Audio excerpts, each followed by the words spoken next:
welcome to this one. So here I have this Minotaur tutorial that I'm kind of working on, and it's the character I modeled and textured in ZBrush. It has some other maps, but the diffuse map is the one that will showcase how it's uh, how it's looking. I could also show wireframe or shaded here. Now, with this character, let me just close that. You don't need to see that. Anyway, with this character. It's hard to see the wireframe, but what I can do is I can always make like a display layer out of this geo, and I can just make it green or something, so then I can see better the topology. Geometry layer. I like to name my layers as well, so I can know what it is. And look at that. Now it's way easier to see. So I have this skeleton, and was only working on one side of it. If you follow my other tutorials, you should know how to make a skeleton like this. I just copied that skeleton from other character, and I'm kind of trying to fit it right now. Um, the thing about this is that this model is kind of in this relaxed pose rather than a T pose, and it's hard to exactly understand where to put the joint, but basically the principle is that you're kind of putting your joints in the center of mass for the shoulder, for the elbow, and for the wrist. And for the fingers, like you don't want your joints to sit like kind of close to the ends there. You want them kind of like that.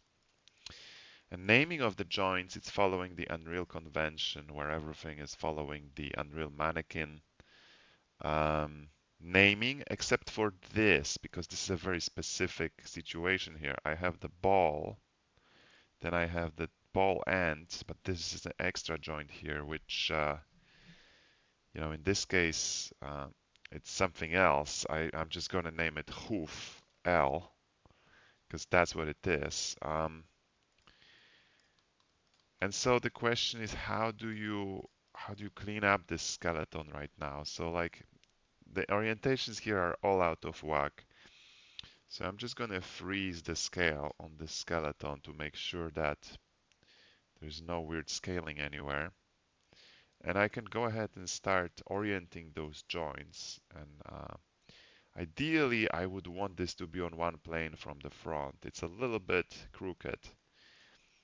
I could create like a plane to actually make sure that it's on it. Maybe it's something that's worth doing in this case. Let's try it. So I'm just going to make like a polygon plane. And for that plane, I just want to have one subdivision. And I can hide my geo thanks to that layer now. And then what I can do, I can just scale this up. And if I want this leg to be on one plane, I'll just snap those points of that plane to there. And I can also snap this one there. See what I mean? So now I have a plane here, and I can kind of see if those joints are actually on the plane or not. And they're not fully. They're close, but they're not exactly. So if I want to snap them, there must be some way in Maya here. Snap to view planes. I'm just going to subdivide this. Mesh, smooth. And I'm just going to create like 10 divisions. Okay, that's too much. How about 2? How about 5? Yeah, so see, so that should offer me enough polygons to snap to. So now I can just basically snap this. And you might want to go to side view in this case. And that will snap it to exactly where you want it to go. And now everything is on that particular point. And if you hold V, you might be able to snap to points. So then you don't really need this to be live. So you can just basically do that. So let's see how it looks in perspective. It looks like it completely detached from it. So why don't I grab this and then hold V and snap it to that point.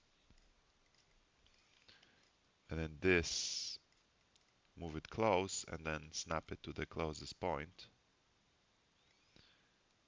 D and V will snap it.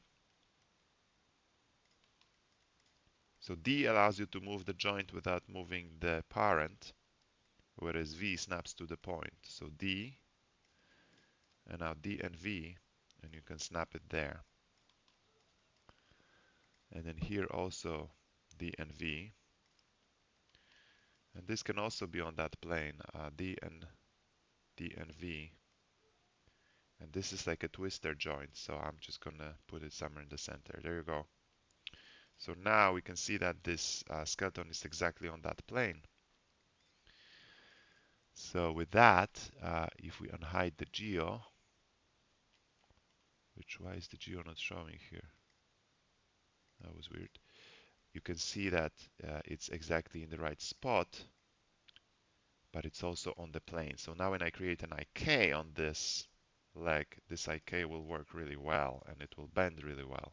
And there might be some little bit like, oh, maybe it's a little bit off, not fully in the center, but it's actually still acceptable. And later on, when you orient all those joints, you can clean this up and make sure that this is exactly in the middle or where you want it to be. So we could do the same for the arm if we wanted to, but arm is just 3 joints, so we can do something else. I'll show you how to place the IK. All right, so let's now just orient those joints.